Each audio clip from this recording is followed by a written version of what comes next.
Buenos días a todas y a todos. Soy Luis Santana, académico e investigador de la Escuela de Comunicaciones y Periodismo de la Universidad Adolfo Ibáñez, y les doy la bienvenida a la tercera versión de la conferencia Cultura Social Media, y que por este año, por primera vez, la realizamos de manera remota. La conferencia este año se titula Tecnologías emergentes ante futuros inciertos, y durante 3 días discutiremos sobre ciudadanía digital, robótica social y trabajo digital. Tendremos invitados internacionales expertos en cada tema.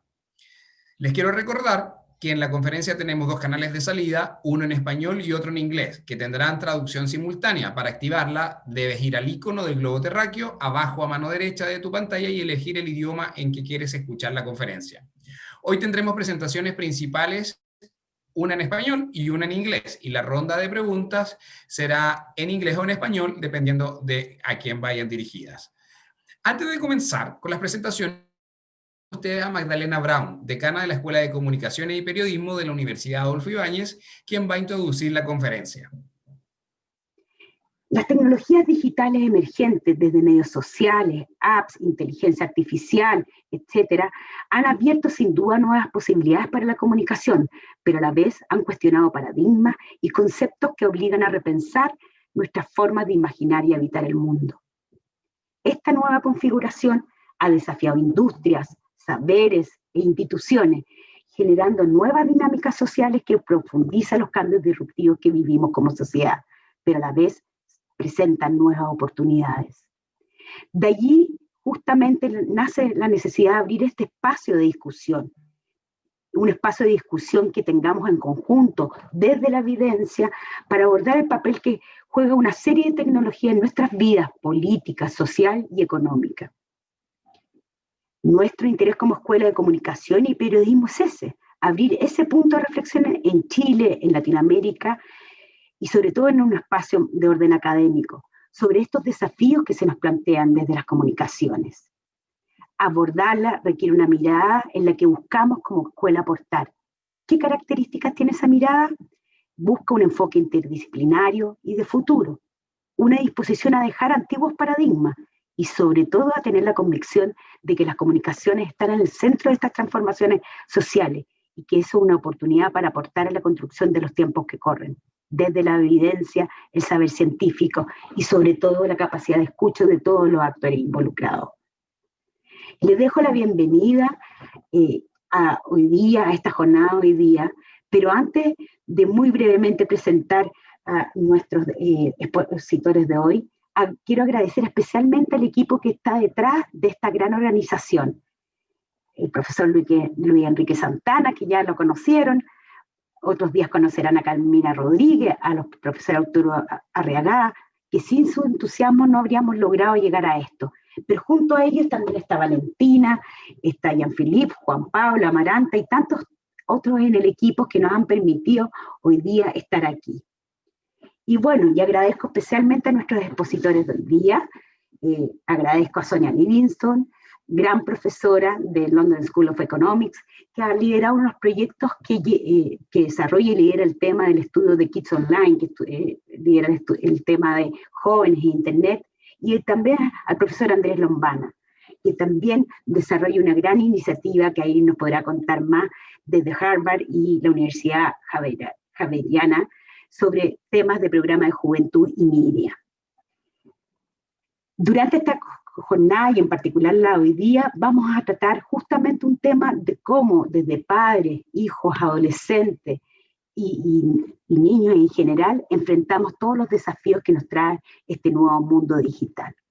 Con ello creo que un comienzo y una muy buena manera de empezar esta conferencia, y en ese sentido los invito con entusiasmo a participar de ella. No me queda más que decirle muchas gracias y dejar a Luis Enrique y a nuestros invitados en el día de hoy. Muchas gracias.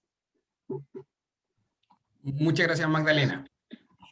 El día de hoy se enmarca dentro de la ciudadanía digital. Nosotros en la Universidad Adolfo Ibáñez tenemos el programa de formación de ciudadanía digital, que es una iniciativa que busca investigar y entregar herramientas que permitan fortalecer los vínculos entre las personas con sus comunidades y entre las personas con las instituciones en este nuevo escenario digital, para así aprovechar el potencial democrático de las nuevas tecnologías más que enfrentarnos a los riesgos que nos produce. El día de hoy, acercando posiciones entre jóvenes y adultos, se discutirá en torno a los desafíos y oportunidades que el actual contexto digital ofrece a niñas, niños y adolescentes. Dicha temática se abordará explorando las prácticas, motivaciones, habilidades y creación de valor en contextos digitales, reflexionando sobre la ciudadanía digital en torno a la pregunta de cómo poder abordar las estrategias de parentalidad que nos permitan que los niños se desarrollen de manera adecuada, a la vez que se transformen en adultos autónomos y competentes en este nuevo contexto digital. Les comento que hoy tendremos 2 presentaciones y luego al final habrá una sección de preguntas y respuestas. Ustedes pueden ir dejando sus preguntas durante toda la sesión en el chat y nosotros las vamos a hacer al final. Les quiero recordar al público que recién se conecta que tenemos interpretación simultánea. La charla se va a transmitir en inglés y en español. Y para activarla debe ir al icono del globo terráqueo que está abajo en el Zoom a mano derecha y elegir el idioma en el que quiere escuchar la presentación. Quiero dar la bienvenida a nuestro primer expositor. El doctor Andrés Lomabana es profesor asistente de la Universidad Javeriana y hoy está en Bogotá, desde Colombia, acompañándonos. Él es también Faculty Associate del Centro Berkman Klein para Internet y Sociedad de la Universidad de Harvard. Andrés es investigador, diseñador y estratega digital que trabaja en la intersección de la tecnología digital, la juventud, la ciudadanía y el aprendizaje. Andrés tiene un doctorado en estudios de medios de la Universidad de Austin y una maestría en estudios de medios comparados del MIT. Andrés ha trabajado en el campo de los medios digitales y el aprendizaje durante más de una década y ha colaborado en proyectos como Digital Age, el Youth and Media Lab del Berkman Klein Center, New Media Literacies y los clubes de ciencia en Colombia. Hoy nos va a presentar sus investigaciones en torno al tema de ciudadanía digital. Bienvenido, Andrés, gracias por aceptar nuestra invitación.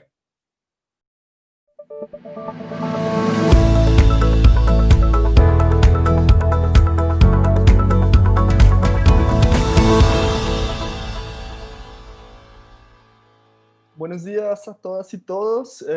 Muchas gracias por la invitación a la Universidad Adolfo Ibáñez, Luis Enrique y Magdalena.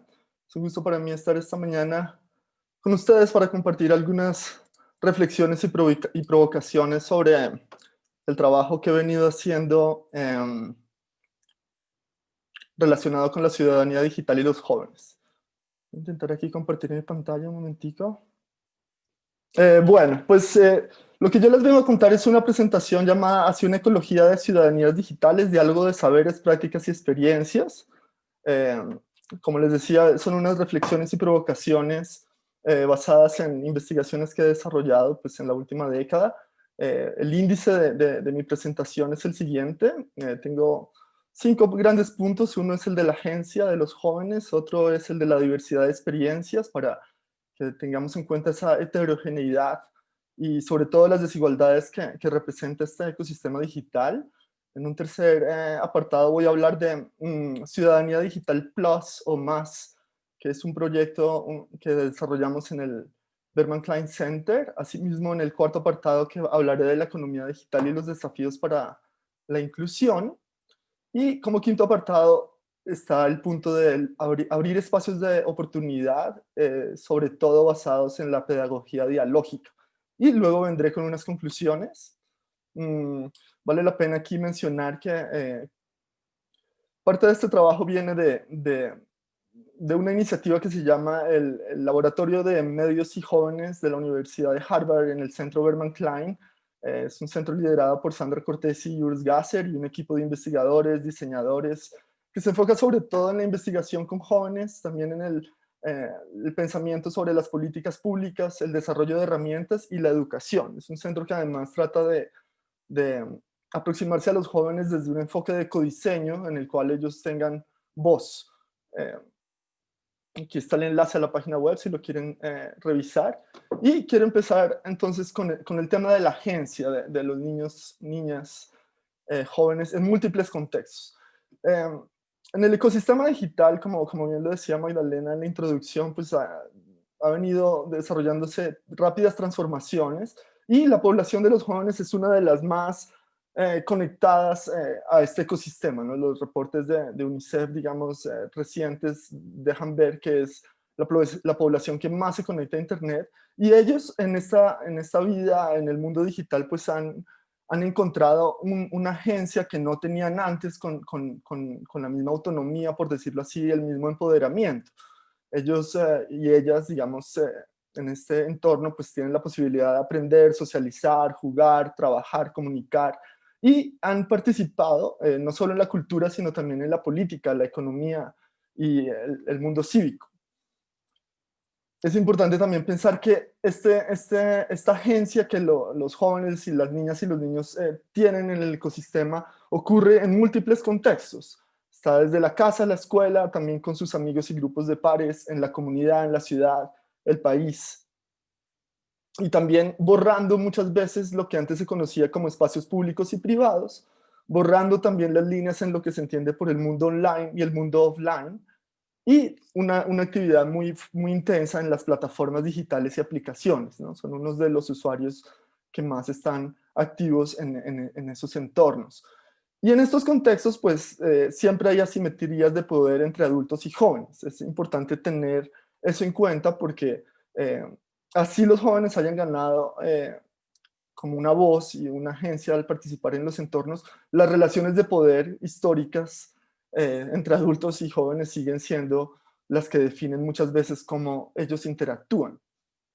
Sin embargo, hay casos, digamos, de ejemplares, ¿no? De cómo los jóvenes, las niñas, los niños han logrado, digamos, volverse empresarios cuando son adolescentes. Por ejemplo, está el caso de Yuya de México, una youtuber que empezó a sus 17 años a hacer videos en YouTube hablando de maquillaje, luego consiguió millones de seguidores, se contactó con empresas, ha logrado inclusive crear una línea de maquillaje y es una influencer, una influenciadora, como podría llamarse, y muestra, digamos, esa agencia y ese impacto que pueden tener los niños, las niñas y los jóvenes en este entorno, ¿no? También está un caso que digamos, para Chile les toca mucho, y es el caso de los estudiantes que estuvieron muy alineados con estos movimientos estudiantiles y políticos que han llevado, pues, a una transformación en Chile, ¿no? Hoy estamos pensando ya en que van a realizar una nueva constitución, y ese movimiento en parte se debe a una participación muy activa de los jóvenes, con voz, con acciones, con movimientos en red. Sin embargo, a pesar de que hay estos casos ejemplares de agencia y de empoderamiento, es importante aquí pensar que cuando hablamos de jóvenes se tiende a borrar las desigualdades y la heterogeneidad de esta población, ¿no? Esta caricatura, digamos, del 93, que decía que en Internet nadie sabía que tú eras un perro, sí, a veces creaba el imaginario que no importaba tú quién eras, ni de qué contexto venías, ni tu género, ni tu raza, para participar en Internet, porque nadie sabía. Sin embargo, eso es un ideal, un imaginario que hoy en día está muy revaluado.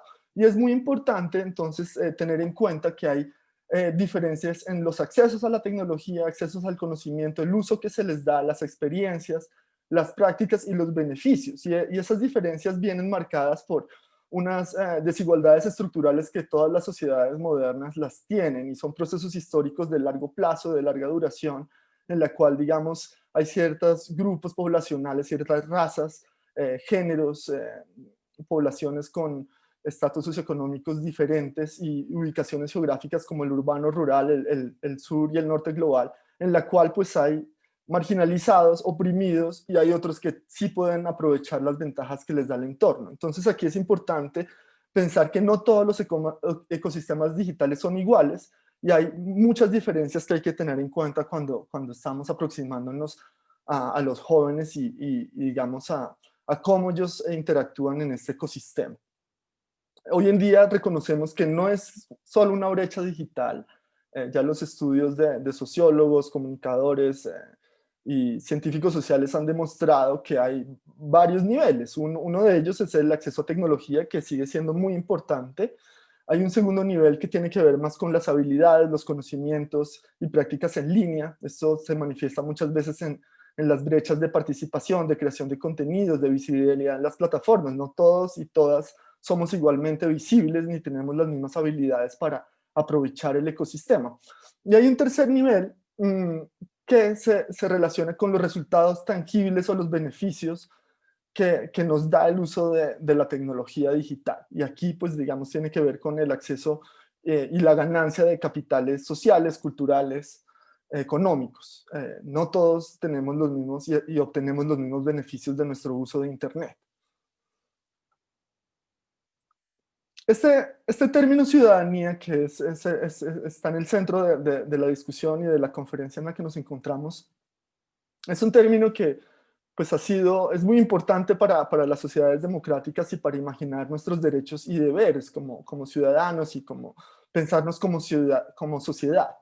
En el proyecto Youth and Media de la Universidad de Harvard, publicamos recientemente un reporte que intentaba explorar esta pregunta. ¿Por qué el concepto de ciudadanía digital se ha convertido en un tema central en los debates sobre la juventud, la educación y el aprendizaje en el siglo XXI? Este reporte pues, fue publicado este año, ustedes lo pueden ver en este enlace. Es un reporte que implicó no solo revisar este concepto de ciudadanía digital, sino también realizar un mapeo de marcos sobre ciudadanía digital alrededor del mundo y tratar de identificar cuáles eran las áreas de vida de los jóvenes en donde, digamos, se estaba hablando de habilidades, competencias y el conocimiento que los jóvenes necesitaban para poder navegar estos entornos y aprovechar las oportunidades y también pues prevenir los riesgos. Este concepto de ciudadanía digital, pues por un lado se ha enfocado en pensar los riesgos, ¿sí? Hay un nivel que lo relaciona con la prevención y la protección de los jóvenes, hay otro nivel que tiene que ver con los derechos y deberes, hay otro que tiene que ver mucho con la educación. Muchos de estos marcos de ciudadanía digital hacen relación a la manera en que se debe enseñar la ciudadanía digital, digamos, en las escuelas y pues también en entornos informales. Y finalmente a las habilidades y competencias.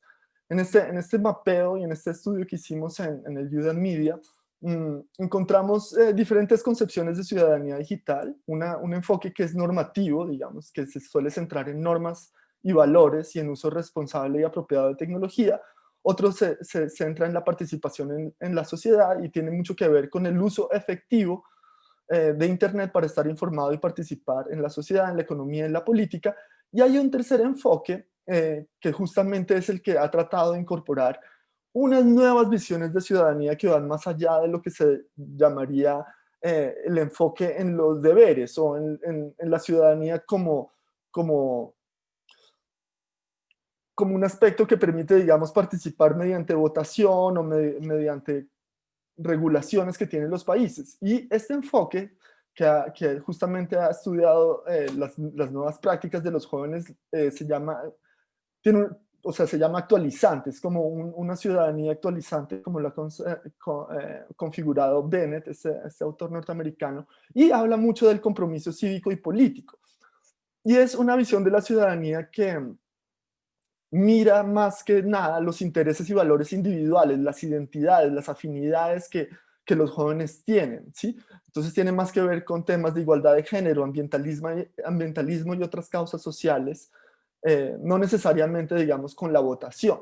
Asimismo, tiene que ver con culturas participativas y con comunidades guiadas por intereses, con expresividad y creatividad. Digamos, los memes, los videos, los hashtags, son expresiones de esa ciudadanía actualizante que trata de ver una concepción diferente de ciudadanía, siguiendo lo que los jóvenes están haciendo en estos entornos. En el mapeo que hicimos, que consideramos 35 marcos diferentes, creados por organismos internacionales, gobiernos, ONGs y la academia, y estos marcos, digamos, todos incluían materiales educativos o una programación educativa, un informe, un estudio y muchas veces también una legislación.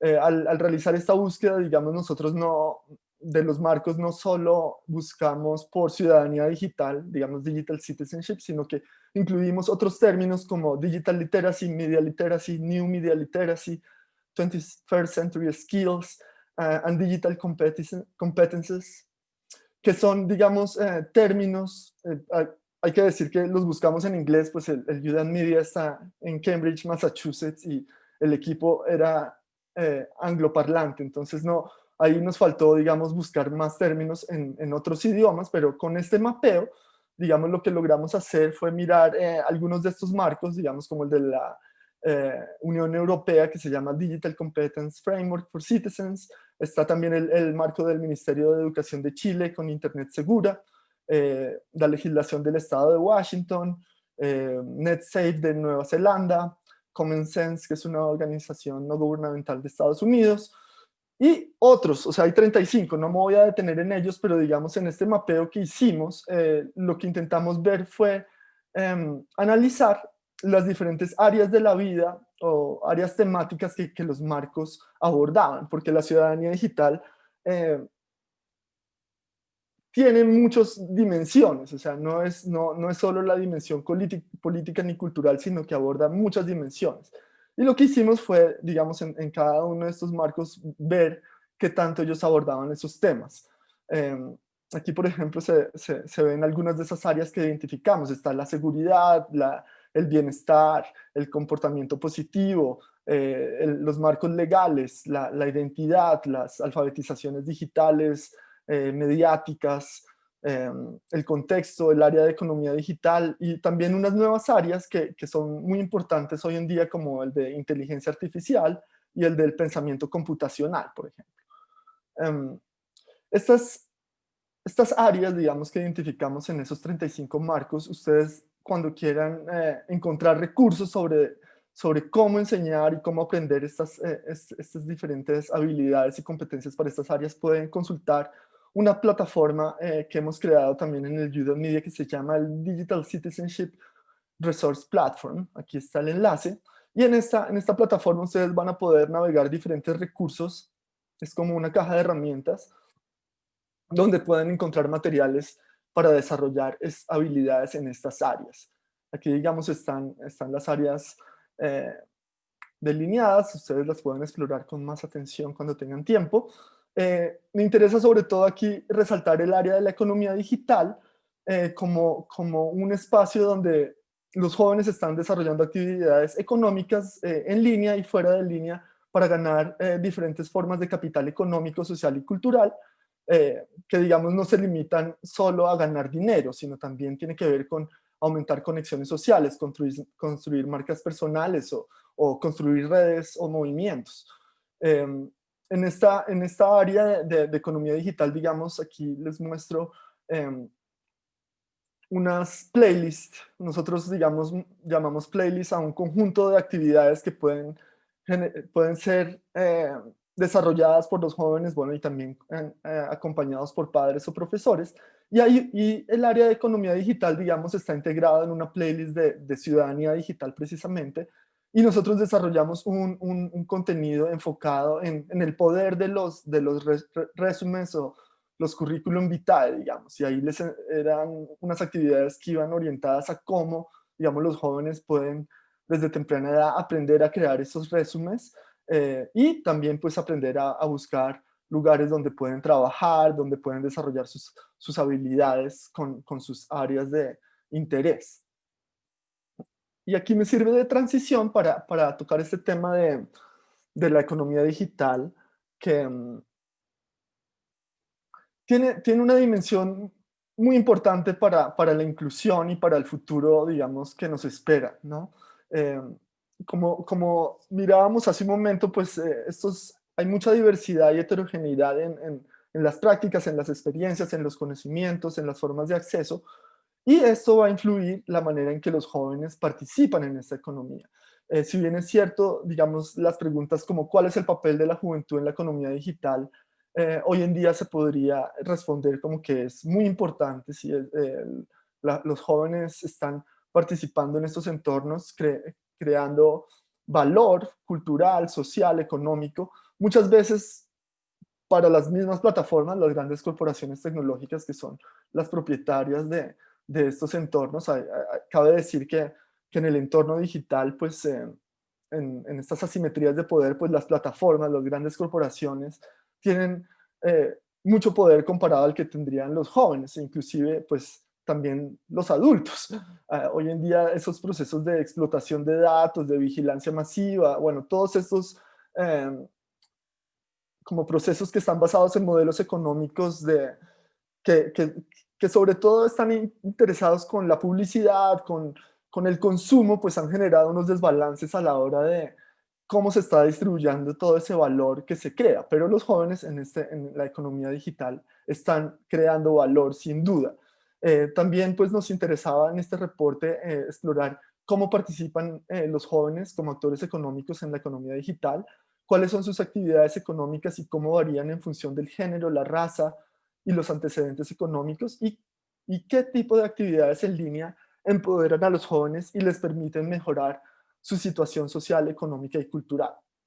Este reporte, digamos que fue desarrollado también en colaboración con el Nordic Center for Internet and Societ y el Udon Media.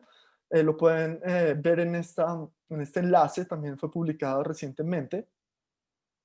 Y pues nos permitió identificar y explorar algunas de las puntos más cruciales para la economía digital y para entender qué es lo que los jóvenes están haciendo. Aquí pues yo no me voy a detener en profundidad en este reporte, pero me interesa sobre todo subrayar algunos puntos que definen una agenda también hacia el futuro. Y un primer punto es la juventud como prosumidores en el ecosistema digital.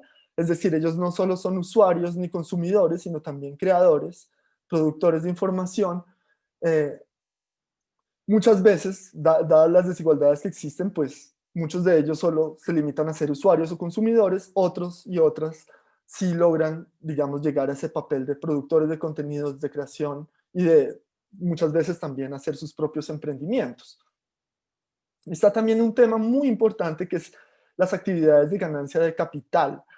Capital cultural, social, económico, no solo ganancias económicas. Y aquí, digamos, en estas discusiones que existen sobre cuáles son los beneficios que podemos obtener al utilizar la tecnología, esas actividades que permiten ganar capital son muy importantes para entender quiénes están realmente aprovechando las oportunidades que les da el entorno digital y quienes no. Y aquí, digamos, encontramos que hay varias diferencias. Son en realidad pocos los jóvenes que pueden, digamos, adquirir capital económico. La mayoría de ellos, pues muchas veces los que pueden hacer estas ganancias de capital lo hacen sobre todo a nivel de capital cultural o social, digamos, construyendo redes de seguidores o, digamos, creando memes o videos que se vuelven como tendencias en ciertas culturas juveniles. También hay un aspecto muy importante que es el desarrollo de una mentalidad económica. Esto lo que encontramos también es que al participar en estos entornos digitales, en estas plataformas, hay unas dinámicas y unas motivaciones y unos incentivos que llevan a los jóvenes a empezar a desarrollar estas mentalidades económicas, por ejemplo, al imaginarse cómo pueden ellos tener más seguidores. Eso es una preocupación que ellos tienen mucho. O digamos, cómo podrían llegar a ser influenciadores. Es algo que, como en estos entornos, lo popular, lo que más se comparte, suele ser lo más visible, pues para ellos también les generan estos nuevos roles o aspiraciones. También hay un tema muy importante aquí en la economía digital, que son las ganancias a corto y largo plazo. Los jóvenes y los niños y niñas, digamos, cuando están interactuando en estas plataformas, también tienen esa posibilidad de imaginarse ganancias a largo plazo, digamos, para construir unas trayectorias. Sobre todo los que tienen mayores recursos económicos, sociales y culturales, pueden pensar, digamos, que las actividades que están haciendo en las plataformas les van a permitir en un futuro, digamos, acceder a pasantías, a trabajos,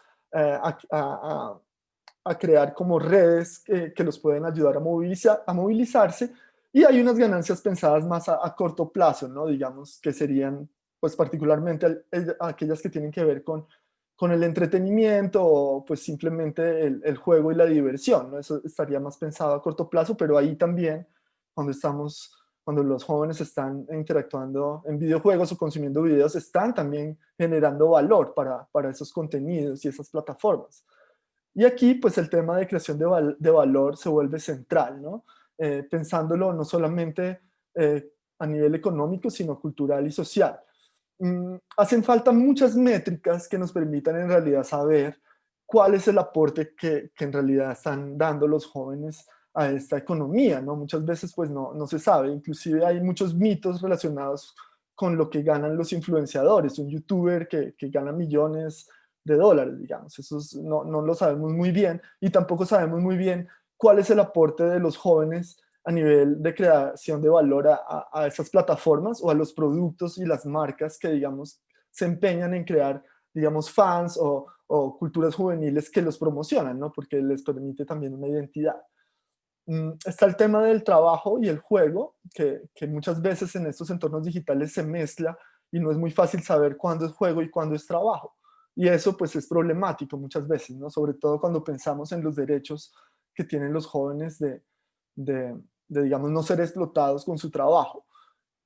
Están también pues todas las asimetrías de poder que ya las habíamos mencionado y pues en la economía digital se ven muy pronunciadas, ¿no? Sobre todo en el tema de, digamos, las plataformas. ¿Quiénes son los que deciden las reglas de las plataformas? Los gobiernos de estas plataformas. Bueno, y asimismo, digamos, en relación con los adultos y los jóvenes, la economía digital ha abierto espacios para que los padres y las madres, muchas veces en su familia, pues también se encarguen de crear como pequeños emprendimientos con sus hijos o tener páginas o, no sé, feeds de Instagram dedicados a narrar la vida de sus hijos, pero digamos muchas veces sin el consentimiento de los hijos de qué significa que ellos sean los protagonistas de todo un perfil de Instagram o de Facebook. Y ahí pues hay también unas asimetrías y hay unos temas que hay que considerar a la hora de pensar cómo podemos hacer que la economía digital no genere mayor desigualdad, sino que pues nivele la cancha.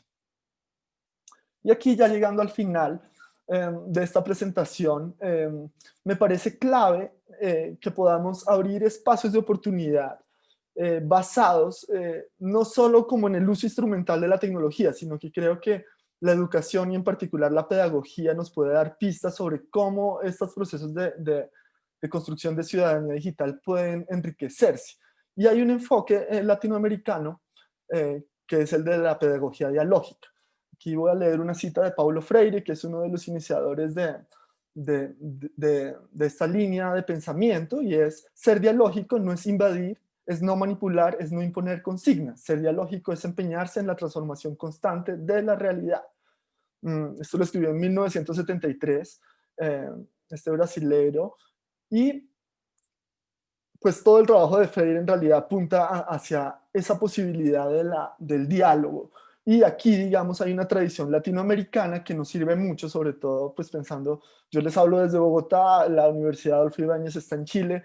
Creo que es muy importante que rescatemos todos unos saberes y unas prácticas que la educomunicación, digamos, no se llama ciudadanía digital, tampoco se llama alfabetización mediática, sino que es un movimiento y una tradición de pedagogía latinoamericana que ha unido educación y comunicación justamente para formar ciudadanía y sujetos que sean activos, creativos, que tengan conciencia crítica. Y esa pedagogía se basa mucho en la interacción y en la colaboración, no solo entre los estudiantes, sino también entre estudiantes y profesores, entre adultos y jóvenes.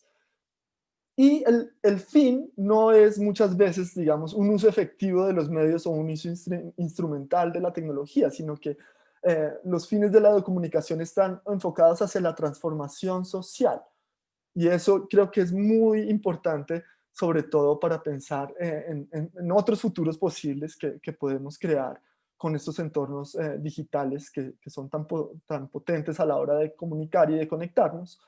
En los cuales pues el diálogo esté en el centro y que podamos reconocer experiencias, prácticas y saberes de sujetos en contextos situados y locales. Muchas veces estas nociones de ciudadanía digital son muy abstractas, parten como de lineamientos y estándares que no se adaptan a los contextos de las comunidades y a esas experiencias, digamos, que pueden tener jóvenes que no tengan una conectividad 100% o que no tengan todos los alfabetismos o que no tengan acceso a todas las tecnologías de última generación. Y aquí esta pregunta, ¿qué tipo de ciudadanías digitales construimos desde el sur global? Creo que ahí nos da pie para esta discusión y para pensar cómo podemos ayudar a solucionar muchos de los problemas que tenemos hoy en día relacionados con este ecosistema y sobre todo con estas desigualdades. A manera de conclusión, creo que se puede proponer una ecología de ciudadanías digitales. Aquí es importante pensar que no hay solo una fórmula para construir esta ciudadanía, sino que hay que poder sentarnos a dialogar teniendo en cuenta esas diversas experiencias, esas prácticas y saberes entre los jóvenes, con jóvenes y adultos, con empresas jóvenes y adultos, con gobiernos. O sea, aquí lo interesante es que en ese diálogo no podemos seguir ignorando las voces de los jóvenes, porque ellos ya tienen suficiente agencia y han demostrado que sí están empoderados, bueno, no todos, algunos y algunas, por ese ecosistema digital. Reconocer la diversidad de jóvenes, de identidades, clases sociales, razas, géneros y contextos geográficos, pues es crucial, digamos, para la inclusión y para poder generar este diálogo y esta ecología de ciudadanías, y nos permite también pensar esos otros futuros posibles que, digamos, deberían centrarse hoy en día en humanizar el ecosistema digital, en hacerlo más humano, en donde, digamos, la ética para el bien común, que vaya orientada hacia una justicia social, hacia la solidaridad o hacia el buen vivir, como muchas comunidades indígenas en Latinoamérica lo llaman, ¿no? Es pensar en colectivo. O sea, estos modelos de desarrollo tecnológico y de transformación digital que privilegian muchas veces la innovación, la disrupción y modelos de negocio basados en explotar los datos, tienden a ignorar ese bien común, esos intereses comunes, y al ser justamente desarrollados por grandes corporaciones tecnológicas y privadas, pues muchas veces no tenemos en cuenta eso, y creo que ahí tenemos un gran camino por desarrollar.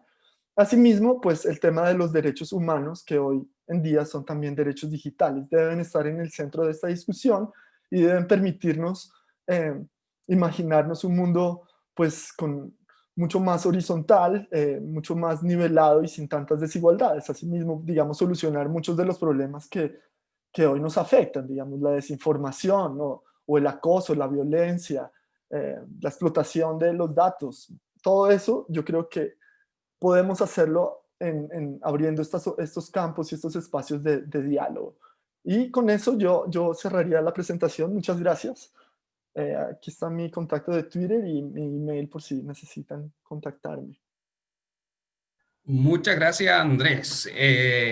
Me pareció súper interesante este concepto que estás proponiendo de la educomunicación y de cómo la tradición latinoamericana de educación y transformación puede ser una forma de abordar estos problemas de las brechas que existen, ¿no? Y que las tenemos súper presentes, y una mirada latinoamericanista para ver cómo apoyamos y a disminuir estas brechas. Nosotros vamos a tener un tiempo más para conversar después de la siguiente presentación, junto con Sonia Livingstone. Entonces, muchas gracias, Andrés, si te quedas por ahí, y luego nos reunimos los tres para conversar las preguntas que nos han dejado algunas personas del público. Y les recuerdo a los demás que si tienen más preguntas, tanto para Andrés como para la siguiente presentación, nos las pueden ir haciendo en el chat. Les quiero recordar todos y a la gente que se ha conectado recién, la siguiente presentación no necesariamente van a tener que conectarse al inglés o al español, porque la presentación estará en inglés, pero tiene subtítulos. Quiero presentar a nuestra segunda expositora. Ella es Sonia Livingstone.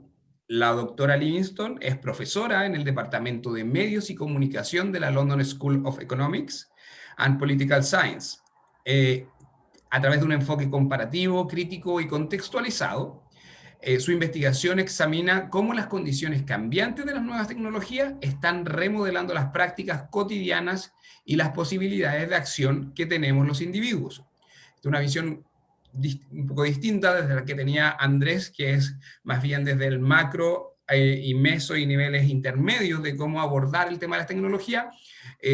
Con la doctora Livingstone, ella ha trabajado mucho a partir de etnografías y trabajo directo con niños, jóvenes y sus familias para abordar estos mismos temas. Sonia ha publicado cerca de 20 libros sobre audiencias mediáticas, especialmente relacionados a los riesgos y oportunidades que tienen en los niños y jóvenes estas nuevas tecnologías.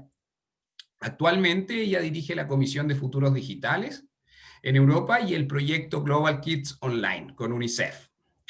Bueno, bienvenida Sonia y vamos a pasar a su presentación.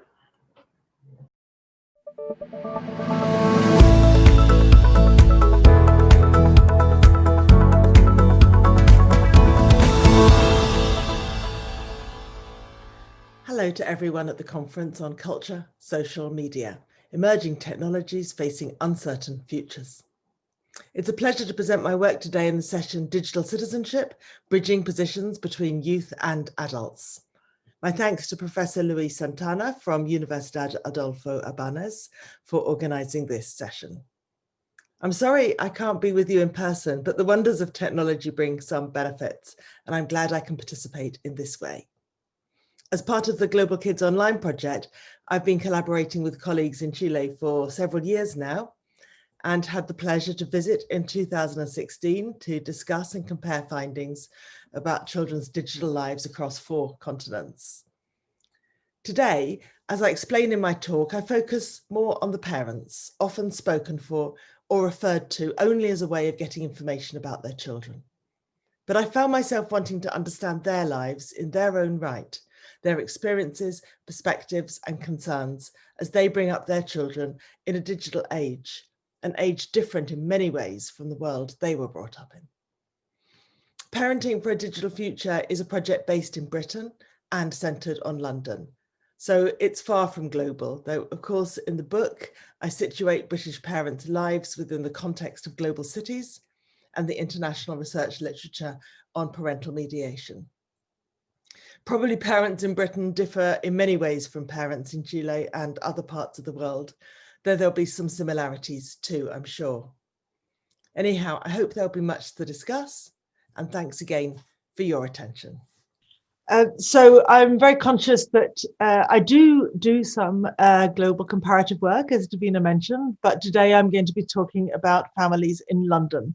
So I don't know if that will make connections or be a very contrasting case with the family circumstances that you're familiar with, but I'm happy to tell you all about what I found from the London families.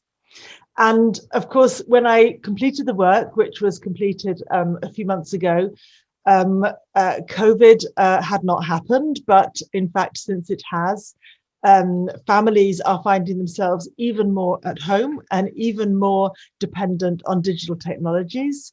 And so the book has a kind of a different relevance and resonance in these curious times, which I won't particularly draw out in my remarks, but you might want to discuss in questions. The work was, as my logo on the screen suggests, was funded by the MacArthur Foundation, which is an American foundation who fund research trying to use education and technologies to create new possibilities, new empowering possibilities for young people. So my book begins with the idea of imagining the future, because the more I've done research over the years with children and young people around technologies, the more I have noticed how little attention their parents get, which is why I wrote about parents, and what an impossible task they have. Parents have to bring up their children for the year 2030 or 2040, and we have no idea what that will be like or how to advise parents. My co-author on the book is Alicia Blum-Ross, and she and I together interviewed around 70 parents in London.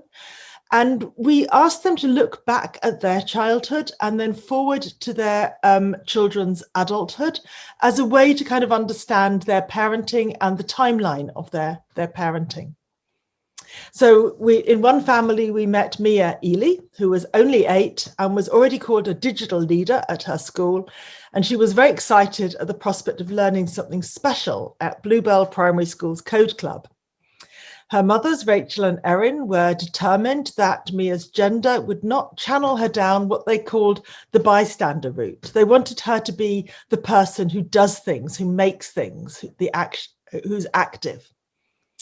Rachel worked part-time as an artist and a gardener, which is a creative thing to do, but makes very little money. But it allowed her time to volunteer at the school and keep her eye on what she called Mia's portfolio of opportunities. So like many of the parents that Alicia and I interviewed for the book, Rachel saw the digital world as promising her daughter the individual self-realization that she herself was embracing in forging new practices of family, class, and gender. And especially now that Mia has opportunities she didn't have herself because she was channeled down a gender route and not allowed to do what she had wanted. But when we asked her about the future, Rachel had very little to say about those digital opportunities, and she was typical of many parents in this regard. So parents are thinking a lot about digital technologies. They're very focal in their imagination of the future, but they struggle to make sense of what it might mean for their children. So Rachel used her own experience as a point of comparison and hoped that the opportunities would be beneficial. But in that, she's drawing on her past because the past is tangible and the future is unpredictable. Daya Thacker, a low-income single mother of 4, echoed the vague but hopeful opportunities of many when she said about the future, I don't know, I don't really imagine it. I just want them to be happy and successful. Yet Daya was imagining this future for her children in very different circumstances from those that she had had in her own childhood, having grown up in a tight-knit Bengali community. Today in London now, she said, speaking for many parents, society, the fear. When I was growing up, everybody knew each other, and now hardly anyone knows each other. They've got closed lives now. So parents are imagining this future and bringing up their children with a sense of loss of social support compared to what they remember, and doubts about the social connections that they can be part of. This was especially strong for the parents we talked to whose children had special educational needs and disabilities. And for them, the future, asking them about the future, was almost unthinkable.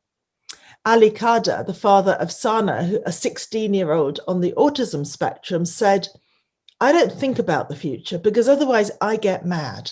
So I'd better just take it step by step. So imagining the future for parents, which parents must do, it's necessary, but it's also impossible. It's necessary because their everyday mundane activities are constantly weighed, constantly judged for their potential to realize parents' hopes and fears for their child decades into the future. Part of the experience of parent is wanting the child to be and do certain things. And so you need to be able to imagine those and then work out how to realize them in practice. But imagining the future is also impossible for parents, both because the future cannot be predicted, especially for those facing real difficulties, but also because there's all this future predictions around from politicians, from experts, from media gurus, from marketers, science fiction, and they all offer contradictory and contested visions. When we asked Lena Huben what her children would need to be prepared for the future, she gave us this kind of science fiction vision, saying, it's obvious to me we're headed towards a kind of virtual, robotic, cyborg future. That's what she imagines for her child. And as a result, her imagination of the future shaped her present parenting, and it did so in rather resistant ways. So she gave us a kind of impassioned account of teaching her children to cook and to understand where their food comes from, not because she wants them to be able to prepare a meal, which she does, but because she wanted them to handle physical things as much as possible, before they enter the virtual world that she imagines for their future. But at the same time, she also sought balance. She didn't only resist, and we explore this idea of balance in the book. So, for example, her daughter Miriam was learning to write poetry, and Lena encouraged her to blog about this, though that led to yet other kinds of difficulties. So, finding a balance is linked, which many recommend for parents and which parents really want for themselves, is an act of balance linked to a kind of ambivalence about what now means, given that now is in between the parents' remembered past childhood and the future adulthood they imagine for their child. So they might look back nostalgically or not. They might look forward with anticipation and optimism or not, but they are in this kind of difficult balancing act. And ideas about technology get embedded within that. I am conscious that we might be talking very much about middle-class families, and I think what middle-class families mean in different countries varies enormously. But in fact, many of our families were poor by London standards, and they too were part of this conversation. It seemed to be a broad conversation about what we're trying to prepare children for, what we might expect, and what role technology can play in kind of mobilizing parents' hopes and fears. One of the very crucial influences for parents is the role of education and educators. And indeed, when you listen to the policy discourses, it's very often about what the school can do and how education can transform children's possibilities. So the OECD said a year or two ago, children entering education in 2018 will be young adults in 2030. Schools can and must prepare them for jobs that have not yet been created, for technologies that have not yet been invented, to solve problems that have not yet been anticipated. This kind of future rhetoric is very strong in the policy world as well as among parents. So one mother said to us in relation to learning to code, learning computer programming, it's the new Latin, isn't it? Like if you couldn't read or write 600 years ago, you were on the outside. In the new world, you've got to learn HTML. You've got to know those tools, not just to be a passive user. And in one chapter in our book, we compare 3 different digital learning sites which attracted parents or children who kind of vote with their feet for exactly this imagined digital future. Some of the learning sites were for families living below the poverty line, often from ethnic minorities in London. One was for those who were living kind of more creatively with education, but not much money. And one was for very elite families. And I'll tell you a little about one of the poorer schools, one of the poorer coding clubs, which was at Bluebell, a primary school where we did research in the after-school code club. And it really illustrates the way in which technology is being used as a kind of hope to keep children, to help children get ahead when their circumstances are behind them. But our fieldwork also revealed some of the difficulties that these educators face. So the Code Club at Bluebell was attended by students from African, Afro-Caribbean, Asian, and some Latin American backgrounds, and 2/3 were boys. The curriculum used Scratch, which is a coding language developed at MIT, so that children could, quote, share and remix ideas while learning essential skills for the 21st century. Alicia went to this club and she wrote in her field notes the sense of excitement when the tasks were completed and the children calling out to her or to the facilitator, look, come and see, when they've got their rocket to get to the moon or their sun to turn into crazy colors, whatever bit of coding they had done. But it was interesting to us that this coding work was very individual, because Scratch has been built as a collaborative program, a collaborative platform for sharing learning. But because of the problems of privacy and child protection, the school had blocked the social network functionality of Scratch. And so at the coding club, the students all sat separately in front of their separate device and didn't really collaborate with each other or didn't ask each other for advice. So it became this very kind of individual thing. And it also, the school also struggled to make a connection between learning in the classroom and learning at home. So, for example, and we were very attuned to this because of the connected learning program that we were part of. So, for example, the facilitator, Beth, was not aware that one young boy, 9-year-old Braden Daytong in her class, was really supported at home by his mother, Samantha, and his father, Olu. And we didn't know that either from the school until we went home. So Samantha was very excited that Braden was in the code club and hoped it was going to open up a whole career for him. She said, Braden's always said he wants a job working with computers. And I said, it will be helpful if you knew exactly how computers work. So she tried from the home to support his learning in the code club at school. But she never saw any of the work he did at school because the school wouldn't let the students use the public-facing part of Scratch, which would allow his work to be visible. And nor could she really understand from what her son said when he came home what it was exactly that he was doing. And of course, she couldn't afford or understand how to get Scratch at home, so she couldn't really see the technology. So she was kind of part of it and yet also somehow excluded from it, willing to help, but struggling to help. The facilitator, Beth, at school, did notice that Braden was at least interested. And she saw that when she brought out the Makey Makey kit, it was Braden who got the principle of circuitry. But she had no time to learn what Braden was doing at home or to build on what he was doing at home at school, because everyone was so rushed in the morning or in the afternoon when the parents came to collect their children from school. And quite a lot of the parents didn't speak very good English and the teacher had no time.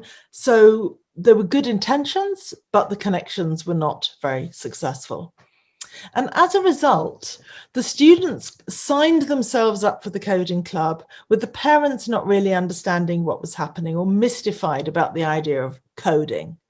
And as a result of that, some students became quickly disengaged over the course, perhaps because they couldn't practice their skills at home or they couldn't share what they were learning with their parents. So even though it was located, this was a low-income school and neighbourhood, Bluebell still did quite well at reaching the parents with the higher cultural capital, the kind of better off parents, and less well at reaching the poorer parents and the parents who lacked the language or technological skills or just the time to engage. And we were left wondering how the parents could have been more included. What could the school have done? What could the code club have done, given that it was volunteer run? Nobody really had any time. But is there a way to make these initiatives more inclusive, given the hopes that are placed on them both by home and by school and by policymakers? For parents, we saw in the Code Club, but in lots of other cases, how the technologies are thought of as offering a kind of fresh start, a workaround to escape the traditional inequalities that parents face. And that's what they talked about when they told us why they had invested so much in the technologies at home. And often parents were buying technology at home that they couldn't afford.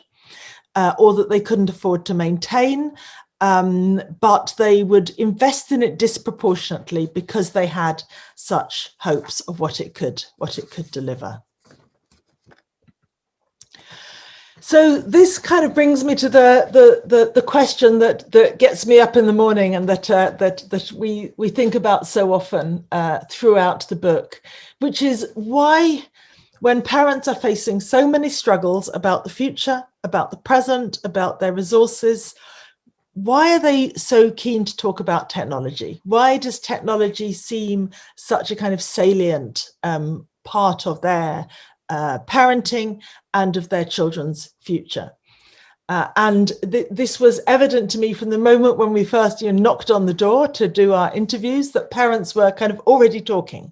They were already keen to tell us about the technology. And yet, as the fieldwork progressed, it became evident to us all the other things they were struggling with in a way that perhaps, we should have talked to them about more. So why is the digital so salient? So one reason is kind of mundane and obvious. It's what Lena Huben, one of the mothers, called the tsunami of digital stuff in the home. And as a researcher going into family homes, often quite small, quite crowded, but the technology is kind of underfoot, and you might trip over the wires, and you kind of have to be careful where you sit. And that very volume and diversity of stuff necessitates a whole series of decisions for parents. And all of those decisions for parents are, in one sense, about the technology. What should we get? What should we have? Does this need updating? Is this broken? What do we do? But it's also decisions about their child. How should we be spending our time? What should we be spending our money on? Are they using this in the right way? Is this going to be beneficial? What are the values that we're living through when we give them the technology? So that kind of second meaning of the technology, not just the practical, but the values level, seemed to me very significant. Another reason why parenting in relation to digital technologies seem very salient is that technologies are incredibly uncertain and they're incredibly risky. So because parents know they don't really understand, or they're struggling and they have heard so much about the risks, they're always monitoring the media landscape for news about the latest opportunity, the latest problem, or some more advice. And that too kind of heightens their awareness of their digital responsibilities, because what they find in the media is a culture of speculation, which explicitly calls on parents. It explicitly says, make sure that you've given your children the maximum opportunities to learn to become a coder, otherwise you will have failed as a parent. But at the same time, limit your child's engagement with technology, limit their screen time, otherwise you are a lax, irresponsible parent. So the media kind of sets this incredibly contradictory set of instructions to parents, and parents really kind of don't know which way to turn. But what they see is that their children's use of the media has this kind of very moral significance. It's the task of parenting well, of meeting the standards of good parenting, of making sure that they are kind of up to date with the latest good advice. And certainly in Britain, you can tell me about India, but there is a ton of experts, self-help groups, apps, tools, etc. for digital parenting, which, in many ways is really helpful, but also adds to the burden for parents, adds to the complexity of the landscape they have to kind of manage, and in some ways commodifies parenting. It puts a price on parenting because these books and advice and tools are often expensive. Then one more reason why digital is so salient is that because of the speed of change, technology is one of those areas where parents' instinct to look back to their parenting and their childhood doesn't help them. So parents told us when they don't know how to feed their child, or why their child won't sleep, or what to do about homework, they can ask their parents, or they can ask their aunts, or they can look back, they can get support. But when their question is, how old can a child have a phone, or is it okay for my 3-year-old to watch YouTube? Or nobody knows the answer, and there is no one right answer that they can find. Like, you know, should my child eat vegetables? Yes. So, you know, all of those questions about what to do, when to do it, how to do it are incredibly difficult for parents. And so technology tests them. In relation to technology, parents feel at the very edge of their expertise, and their trusted circle of support fails them. And at the same time, they are acutely aware that these everyday decisions have consequences for their child's future. So the way we came to see it is thinking that the digital has become the terrain on which parents act, on which parents do their parenting. Habiba Bakili, who's a low-income single mother, said to us, "I want my children to have their own future. I want them to decide. My daughter, she says she wants to be a doctor. My son said he wants to be a teacher. That's their hope. My task is to help them make their goal. So what do I do?" She says, "I want better children, so I need better students to give them that better chance for the future." And to do this, she has very little money. She has very little understanding of or resources in London, in her London neighborhood. So she invests in the technology. She gets the computer that she hopes will give them the chance to study, to choose from themselves, and to realize their dreams.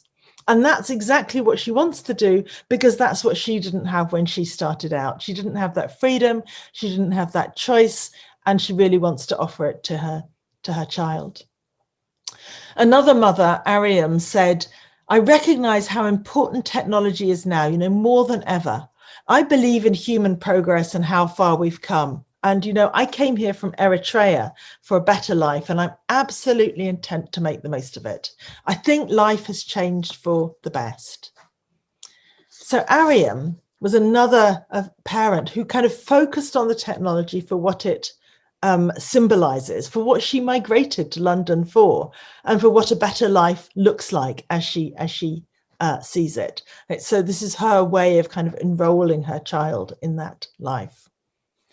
And that raises a fourth reason why the digital is the terrain on which parents act, and perhaps the most significant.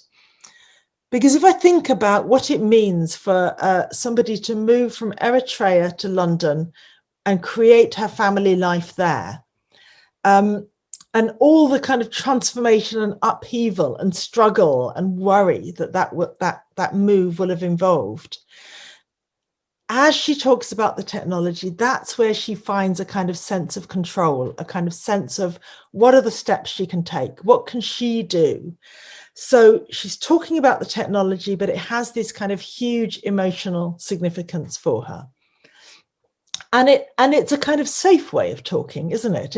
It's safer for this young mother to talk about getting the technology and which broadband and getting her child to the right educational websites. That's all safer than talking about being a migrant, learning the language, feeling part of a culture or alienated from a culture or rejected by that culture. So in a way, talking about the technology is the legitimate and safe way of talking about the transformations she's made and the hopes that she has for her culture. And we saw that for so many families. If I think of the families whose children have special educational needs, again, what a difficult conversation, difficult to talk with their child's teachers, difficult to talk with other parents whose children are just fine. So easier to talk about how they love the technology, how you hope that their facility with technology will provide them with a career path, a direction, because otherwise the society really offers these children nothing. And they have no other path that they can take. But technology seems to offer a way, and it creates a solidarity among parents. So everyone can talk about how much screen time is too much or what's the right age for a mobile phone. And it creates a kind of solidarity, a kind of equality, even though people's circumstances are so very different. So that's our argument, really, that the digital is salient because it mobilizes and symbolizes parents' hopes and fears for their child, and because it acts as a kind of lightning rod for their deeper problems, and because it seems to offer a kind of solution, or at least a workaround, to the challenges that parents face, whether those are about migration, social mobility, economic insecurity, family tensions, disability, whatever they might be. So we end the book by saying, we really wanted to listen to parents. And we wanted to listen to parents because so often they are spoken for, but not listened to. So often they are they're regarded as hard to reach. So a lot of the NGOs and policy organizations that work with children or work with young people don't really have a way of approaching parents. And we saw that very vividly in the Code Club at Bluebell, where the parents are assumed to be important. Of course, they have to bring their child there. They have to maybe pay the fee. They have to collect their child at the right time. The parents are taken for granted as important, but that doesn't mean anyone wants to talk to them or listen to them or understand why it is that they have made this investment and built the Code Club, whatever it is, into their kind of busy day. And we wanted to hear what parents had to say. And so we end by taking back what parents said to us to offer recommendations to the agencies that shape parents' lives, whether that's educators, government, industry who creates all these digital technologies, and welfare organizations, mass media, a whole host of organizations that kind of assume parents' role, are happy to assign parents responsibilities, but don't very often act directly with them. And so we tried to represent parents to those agencies with the power to make a difference for them, and say to those agencies what every social scientist knows, which is that whatever we do in society in terms of our social policy, parents remain a really huge influence on our children's life chances. And so giving them a voice and giving them a kind of a space to be heard around the technologies seems a valuable thing to do. And so that's how we end. And that's how I shall end too. And thank you so much for your attention.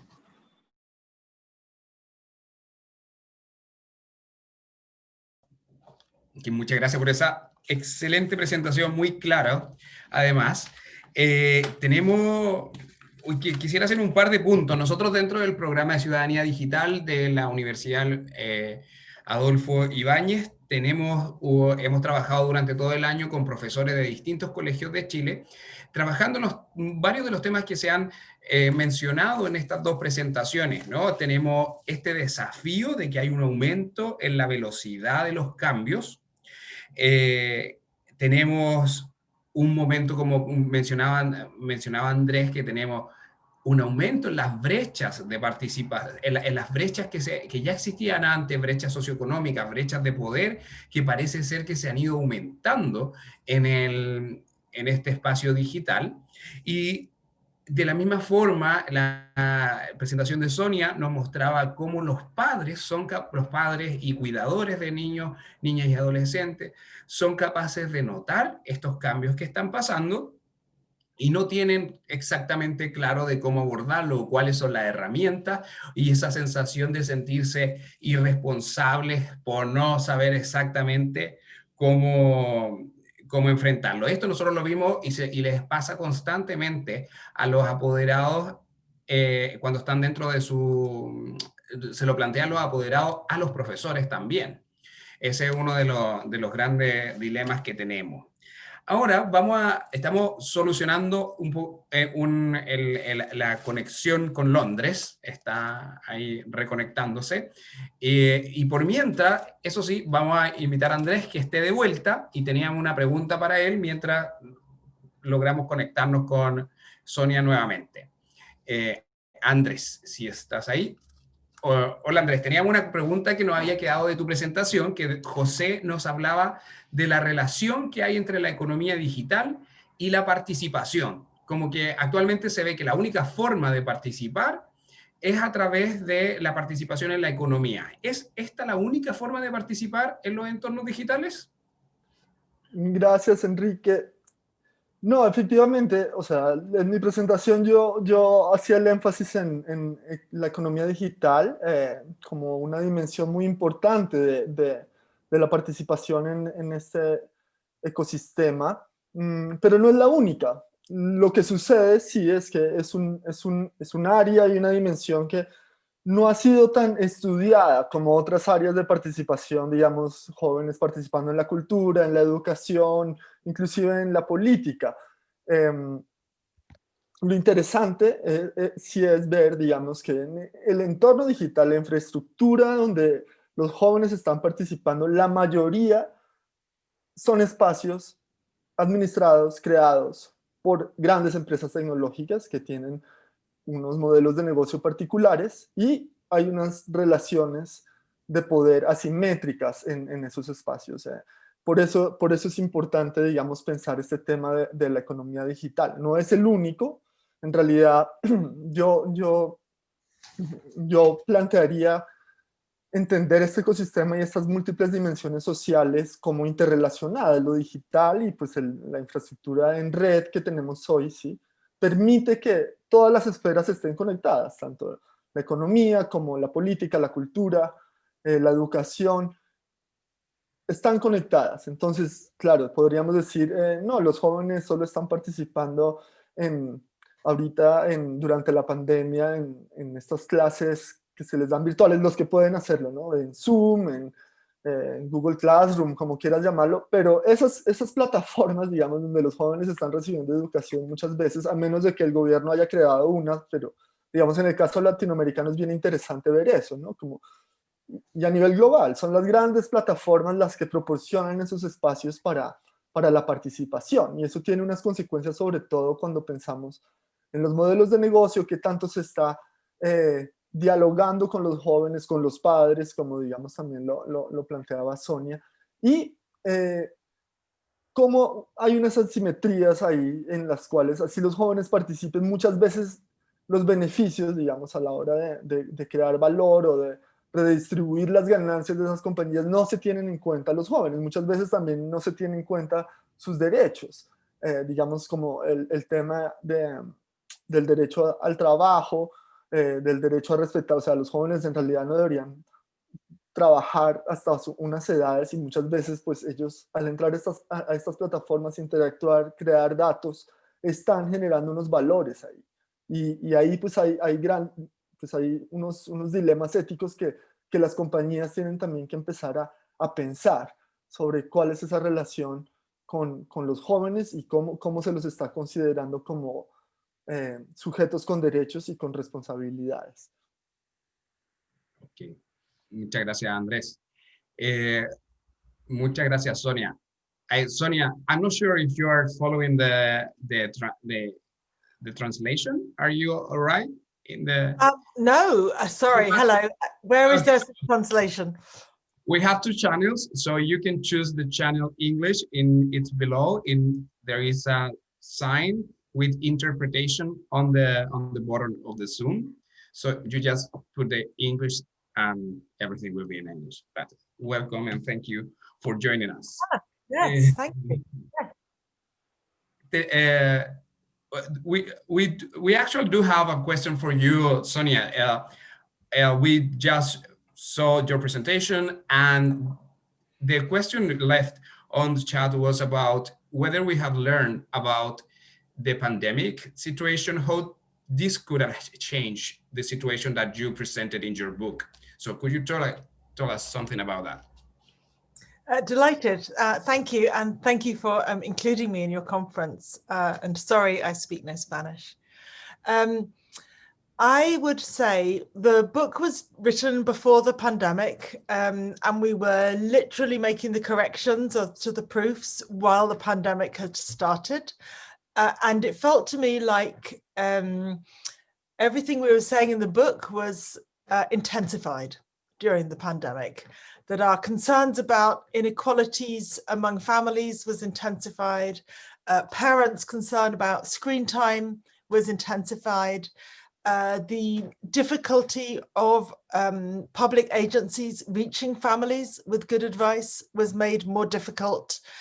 The importance of everyone relying for their basic education and connections with the world, so whatever we had said, it was like, the dial was turned up during COVID. And I suppose the hope is that there would be some solutions on offer, because suddenly everybody also really saw how much we now rely on digital technologies.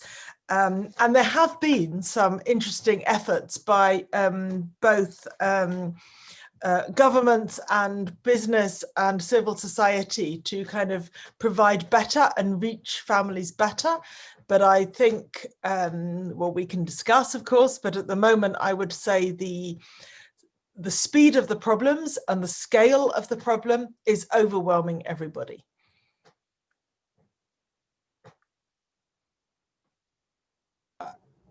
Andrés, ¿te gustaría a ti comentar algo acerca de la pandemia también? Que algo como hablaste un poco de cómo los colegios se han adaptado, o los gobiernos, malamente algunos o mejor otros, también abordando el mismo tema de la pandemia. ¿Qué podrías contarnos?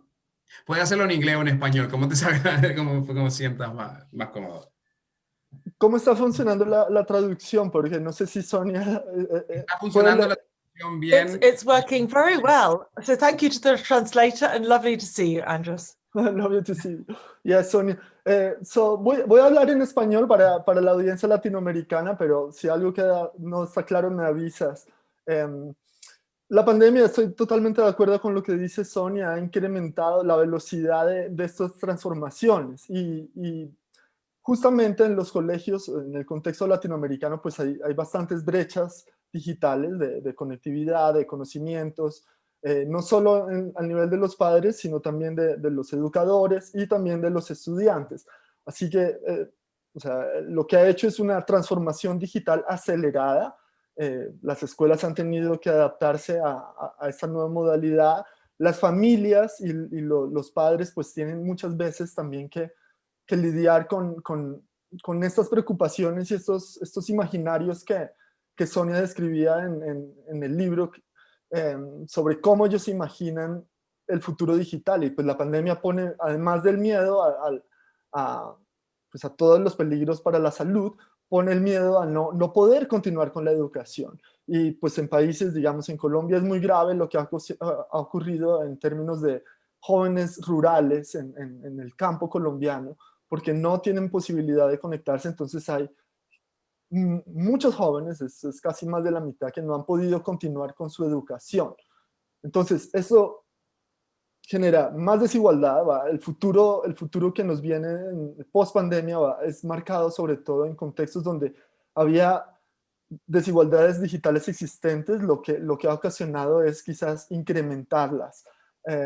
Claro, hay casos en los cuales se han hecho muchos esfuerzos y los educadores han hecho una gran labor tratando de adecuar sus contenidos para poderlos realizar a distancia, pero sí hay bastantes excluidos de este proceso de transformación digital, y yo creo que ahí es donde, digamos, los gobiernos, las corporaciones, o sea, la sociedad civil tiene que ayudar a incluir a esta población que va a quedar aislada de estas transformaciones.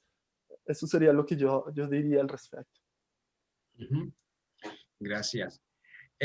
Tenemos otra pregunta que llegó para Sonia, que habla sobre este temor que existe en algunos padres que son muy estrictos de prohibir el acceso. Voy a unir dos preguntas: prohibir el acceso y tener este miedo frente al tiempo en pantalla como si fuera una droga. Yo sé que tú has hablado de eso en otras oportunidades, pero ¿cómo se puede matizar este derecho y este riesgo hoy cuando no tenemos posibilidad de estar desconectados y los niños por la pandemia tienen que estar conectados? ¿Cómo hacer ese balance? So I gave a lot of thought to parents' fear about screen time in the book, as you will have seen, though I never planned for it to be a project about screen time. I mean, this was a topic that came from parents that they wanted to talk about. As Andres knows, the book came out of the Connected Learning Research Network, and we were looking for ways in which technology could connect people or maybe disconnect people, and what they hoped for and how that would benefit parenting. But on the doorstep, you know, as soon as I arrived in people's homes, they started talking about screen time. And it was just so apparent that this is the wrong question and the wrong conversation. I don't normally say things are wrong, but I do feel in this case that the anxiety for parents has come from all the experts and the media who are trying to make the digital world simple, and they're trying to reduce its complexity and its benefits and harms to something that can be kind of summed up with one measure and one point of focus and one message for parents. And this simplification down to screen time is such an oversimplification that it leaves parents nowhere to go. It leaves them no real choices. They can have too much, in which case they feel bad, or they can have too little, in which case their child loses out and isn't part of the world of education or society. So they are in a lose-lose situation, and it's just the wrong, you know. So everyone knows, I think parents know when they sit down and think about it, of course, what matters is what kind of way their child is engaging with what kind of content for what kind of purpose, depending on the child, depending on many things, depending on what alternatives are available. So we all know this, but somehow we're told embrace this simple term, screen time. It will give you the right answer. The experts are behind it, etc. And now, of course, the experts are not behind it. Firstly, the experts are in fighting with each other. But really, after reading many long reports, I would say the evidence is just not there that screen time causes problems. Yes, it is part of the problems people face sometimes. So it's a question that kind of gets in the way of parents' necessary critical thinking about screens. And in the pandemic, yeah, it's still a question about how people engage with what kind of content and what kind of digital services for what purpose, because you know, Andres just very eloquently described how there aren't enough children getting connection for enough education in ways that could be more equal. So there are some things we want a lot. Everyone is feeling very isolated. I think we want more digital communication among family. We need to care for people who are on their own. We want children to be in touch with their friends. I would not put a limit on that either.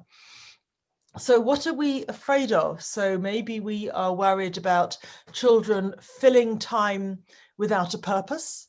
So, okay, let's work on giving them a purpose. Maybe we are worried about children encountering online risks of harm that can really damage them. Okay, so we should deal with that. Maybe, thirdly, we're worried about them not getting any exercise, so we should deal with the exercise. Or we're worried that too many companies are collecting their data when they're online, so we should regulate data protection. You know, so the fears, the worries, some of which are, of course, very real and very important, have solutions attached to them, which are not to do with taking the child simply away from the screen, but with addressing the root problems and with mediating young children's access so that they gain the right, you know, a beneficial mix, and that they learn how to manage their own digital activities when they're older and can make their own decisions. So, you know, I'm very sympathetic. I see the problems, but the formulation of screen time, I think, has been unhelpful. Gracias por la pregunta. Es una preocupación constante y que lo vemos también en en los cursos que trabajamos nosotros con profesores. Les recuerdo que tenemos la traducción simultánea abajo. Esto es el sistema de Zoom y en todo idioma. La conferencia es un desafío para nosotros, pero creo que nos va funcionando bien. Acuérdense que se pueden ir cambiando de canal en el botón que está abajo donde dice interpretación. Porque voy a leer la siguiente pregunta en inglés, porque llegó para el profesor Andrés. Y dice, Internet access in most developing countries is very low. So how can we make sure young people for the global south also to be included in the digital economy? The question is not only to have access, is how they can transform technologies in order they can shape the way of it help them more than just to be recipient of what others are doing. Andrés. Muchas gracias. Es una pregunta pues crucial, ¿no? De pensar en estas desigualdades norte-sur, que realmente no tiene solo que ver desigualdades entre continentes. El sur global muchas veces también puede percibirse en lugares de Estados Unidos o de Europa, digamos. Sonia conoce un trabajo que hicimos con el Connected Learning Research Network en Austin, Texas, The Digital Edge Project, también un proyecto etnográfico en una escuela, y yo tuve la oportunidad de trabajar con un grupo de inmigrantes latinos, mexicano-americanos.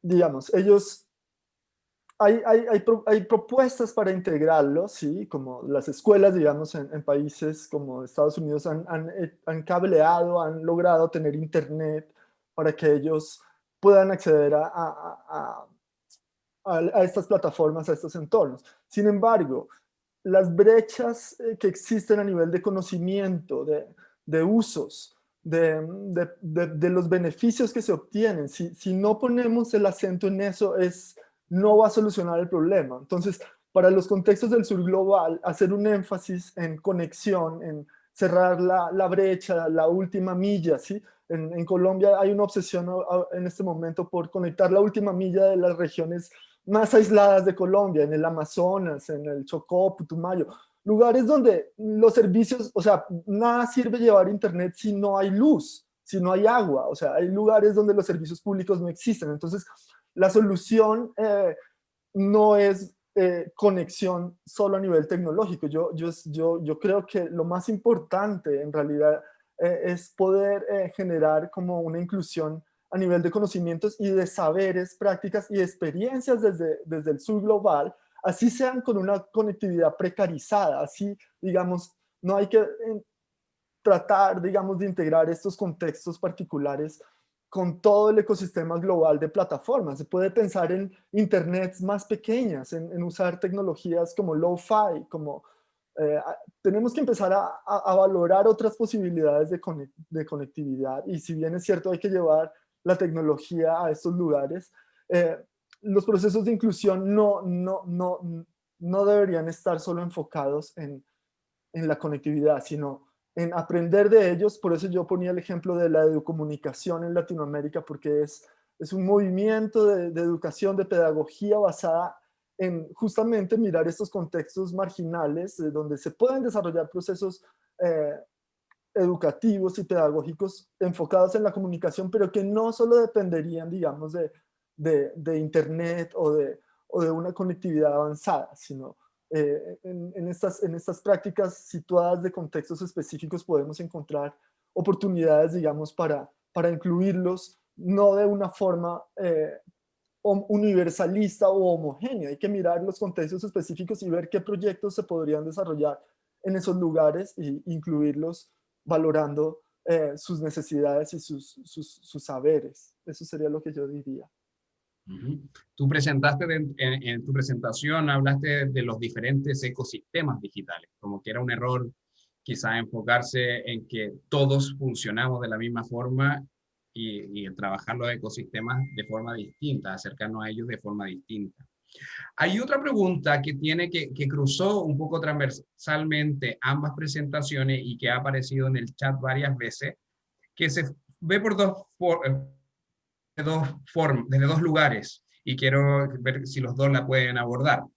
Nos preguntan por una parte, ¿cómo se puede controlar el advertising, los avisos que le llegan a los niños y cómo ellos están siendo atacados o siendo el target de mucha publicidad?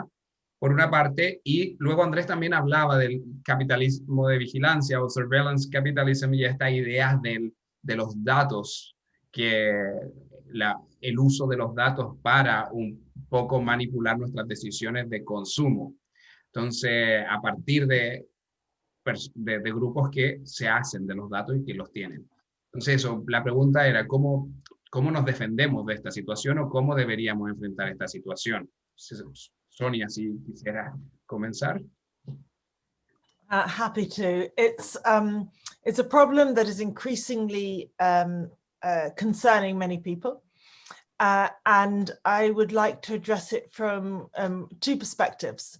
The first, since I was here talking about parenting, I will say from a parenting perspective.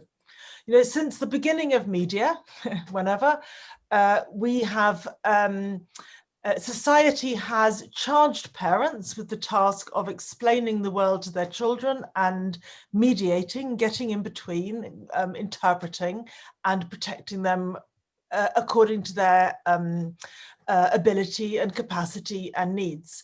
And this has worked by and large until about 10 years ago. And it's worked reasonably well for television, though there's always been anxieties about advertising on television. And it's worked for the advertisements that you see on the bus stop or in the school or wherever.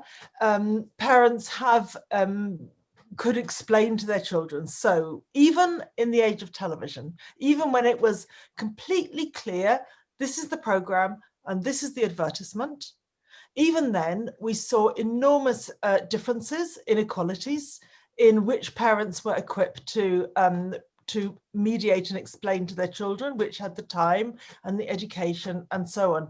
And this has been important.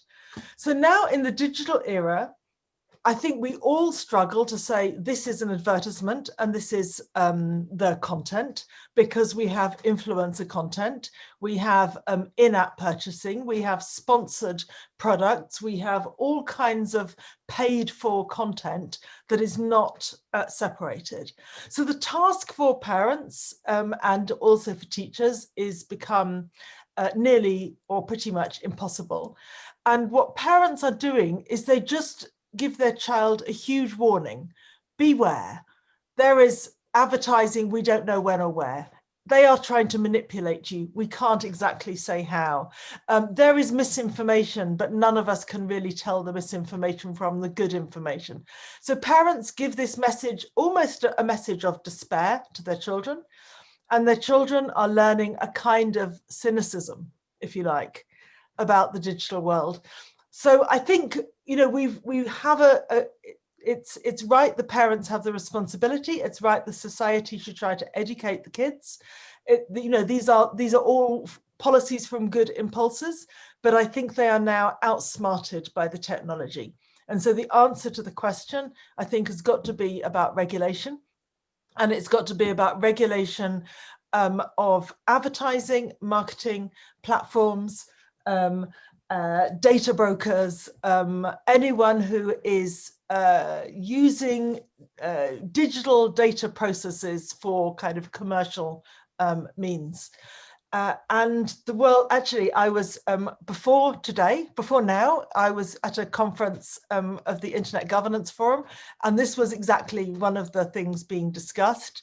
And I could see that in Latin America, there is a lot of struggle about the regulation of advertising and data services in relation to children, but also for the wider society.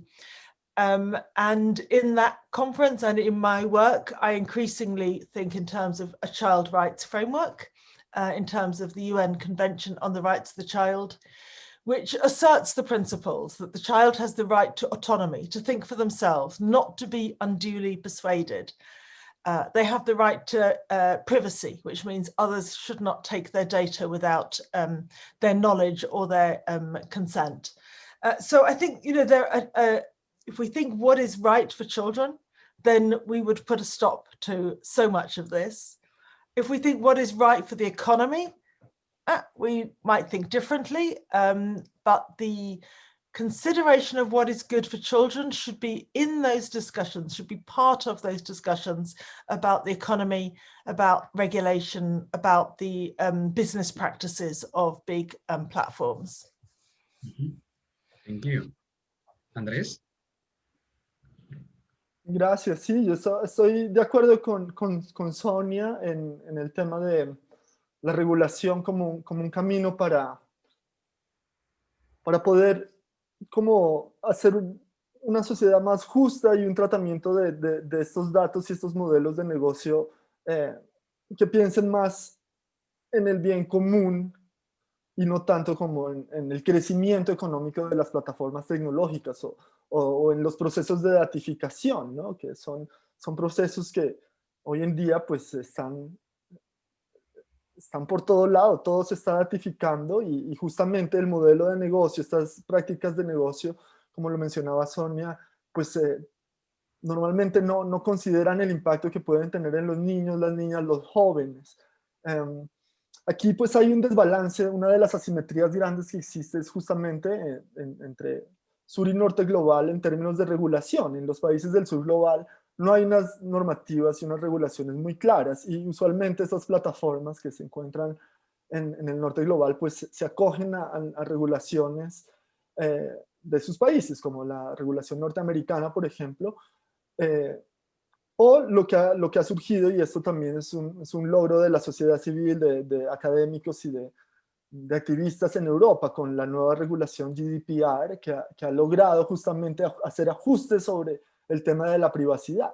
El tema de los anuncios publicitarios, pues obviamente, ahí como lo mencionaba Sonia también, desde un inicio de los medios eso ha estado en el centro, ¿no? De los mensajes publicitarios, la propaganda.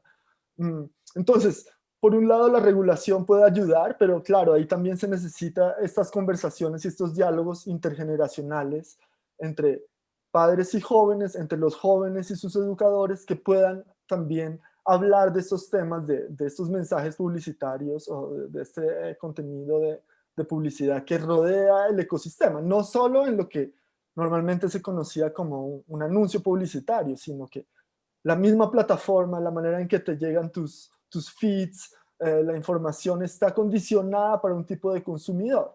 Y hasta que no logremos como repensar esos modelos de negocio y, digamos, poner el tema ético en el centro, sí, considerando también, como lo decía Sonia, los derechos de los niños y los jóvenes como derechos digitales, ¿no? Y ver cómo eso puede ayudar a transformar las prácticas de la industria para que justamente no privilegien pues estas dinámicas que pues han ocasionado tantos problemas, no solo de desigualdad y concentración y monopolio, sino también inclusive de desinformación. Está muy atada también a la manera en que se privilegian ciertos contenidos, ciertos likes, ciertos clics a cosas que normalmente no son lo que nos va a beneficiar. Y abrir pues ahí espacios, yo insisto en estos espacios de diálogo de sociedad civil, gobiernos, padres, jóvenes y las empresas para poder llegar a unos acuerdos, ¿no? Que no dejemos de ir a esta velocidad de disrumpir para crecer económicamente y vamos a reducir la velocidad, vamos a como desacelerar para ver qué nos beneficia más como sociedad y para un futuro pues más justo. Eso sería lo que yo diría. Ok, gracias. Tenemos una pregunta del colega Marcelo Santos para Sonia. Está en inglés. Dice, is it all the mumbo jumbo of terms of service completely inadequate for minors? How are you interpreting that, thinking about what you said about children's right privacy and inadequate persuasion data recollection?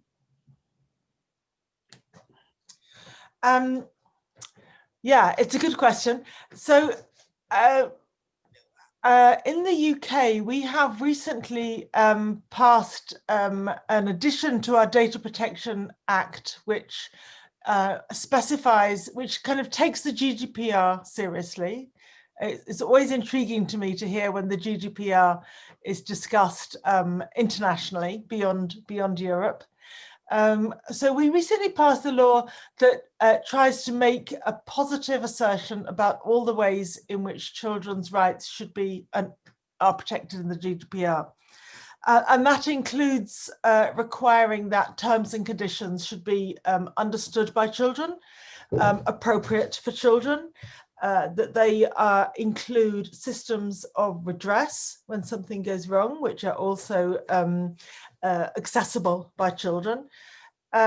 So it's, in a way, I think designing the regulation that can work is not the hardest task. It requires consultation with children, thinking about what goes wrong, identifying how things could be better, and writing it down.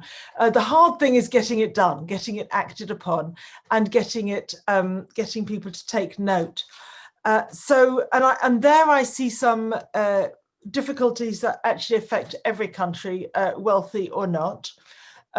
One is that, for the most part, digital systems, companies, and governance processes, regulation processes forget that there are children in the world, and they design for adults. Actually, they design for rather healthy and wealthy middle-class men, by and large, if I may say.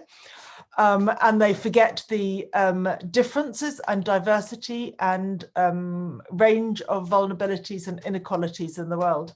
And so children fall foul of this. So over and again, in relation to data protection, but also safety or education or other areas, we're always taking something provided for the typical person and then trying to retrofit it for children. And it's okay. So the second problem that we're thinking about here, and I'm sure you're thinking about, is the power of the data protection authorities. Because even now we have the GDPR, which is better than things were before, there have been very few cases, and the power of the authorities to ensure compliance of these enormous platforms is very limited. So there is a political fight and a kind of organizational struggle even to make the law as it exists, to make it implemented in ways that are right. And then I think there is, thirdly, a problem that even those of us in the research and civil society world haven't solved. And that is, how do you design services, including commercial data processing services, in ways that are right for the individual user, when as a provider, you don't know if that user is a child. You don't know if they're a child with mental health difficulties. You don't know if they're 3 or if they're 17. And so far, the only ways we have figured out to make the service fit the individual is through gathering even more data and being even more privacy invasive. So we haven't found ways of doing what Andres asked, which is to treat people fairly and equally. And we especially haven't found ways to respect people's differences without making worse the problem of data exploitation that we're trying to solve. Yet, but things could change. Things must get better, because also the public is learning all these problems, and trust in these companies is really falling. Yeah, I have a question following up this line, because faculty and researchers that are working in these areas, they sometimes became advocates, or they are working in advocacy and activism for whatever they are finding. So how do you see your own role in these terms of being an advocate for this right? To both of you, I know both of you are doing the same thing in different contexts. So how do you think is your social role related with these issues? I've thought about this a lot. And I don't have I have many answers, not one answer. So I'll be concise. I think on the one hand, we in the academy, we speak, our authority comes from our independence. And from the quality of our evidence and the independence of our argument. And in that sense, I think we have to stand outside and be the independent player. But on the other hand, when you see that in the public debate, paid for arguments, powerful organizations have the loudest voices, then of course we cannot just sit on our knowledge neutrally. We have to try to use our best efforts, our best thoughts to try to put the counter view.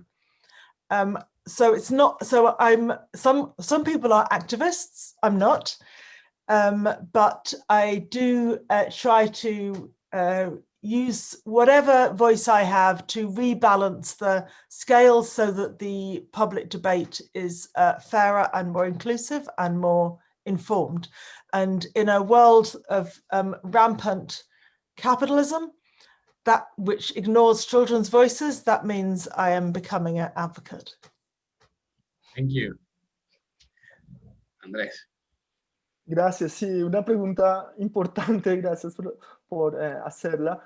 A mí me parece que hay un espacio interesante, digamos, para las personas que estamos trabajando en investigación en la academia, para intervenir en diseños pedagógicos, diseños curriculares, espacios, laboratorios, iniciativas que logran justamente a través de nuevas metodologías basadas en codiseño, en el diálogo, digamos, colaborar con jóvenes para justamente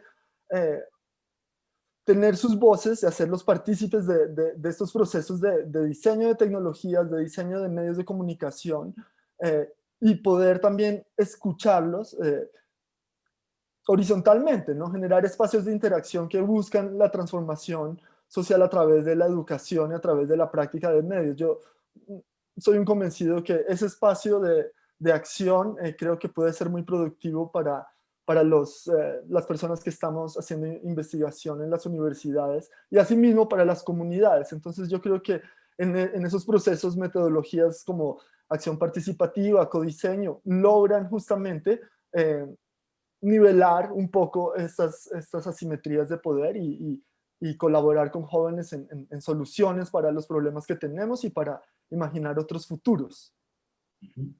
Y mi última pregunta, sí, tiene que ver con cómo hacemos esto, pero ahora porque tenemos que convencer a los policymakers, a los políticos, de que estos cambios son necesarios y la única voz que están escuchando normalmente, o la voz más fuerte, como dijo Sonia, es la de las compañías, más que la de otros actores que están involucrados.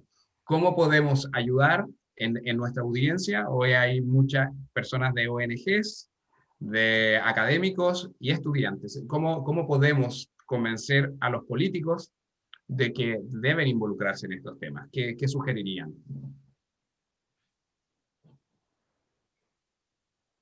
Andrés, do you want to go first this time? Sure. Gracias por la pregunta. Creo que es importante, digamos, aquí en estas conversaciones, digamos, la IGF es uno de esos espacios donde se encuentran múltiples sectores para dialogar. Yo creo que los gobiernos tienen que empezar a participar de esos espacios multisectoriales, asistir, abrir mesas de trabajo, mesas redondas, para escuchar los múltiples puntos de vista y ver, digamos,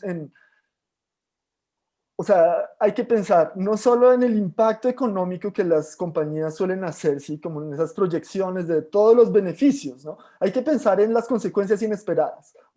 Necesitamos empezar a asumir dilemas éticos de desarrollar procesos de infraestructura, de transformación digital, y solo pensar con optimismo y basados en modelos económicos de lo que va a ocurrir. Y hay que traer a la conversación y al pensamiento, sobre todo desde una perspectiva crítica, lo inesperado que puede pasar, de recolectar datos, digamos. Es así de sencillo como, ¿qué significa que tengamos que recolectar todos los datos de locación, de usuario, de las personas. ¿Eso cómo puede ser utilizado para mal?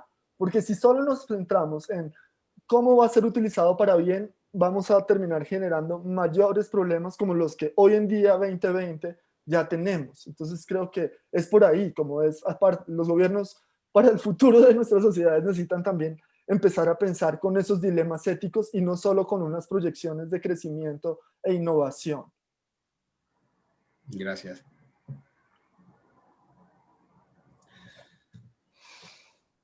So I think I would add to that, which I agree with, that the politicians don't know how to solve the problem themselves.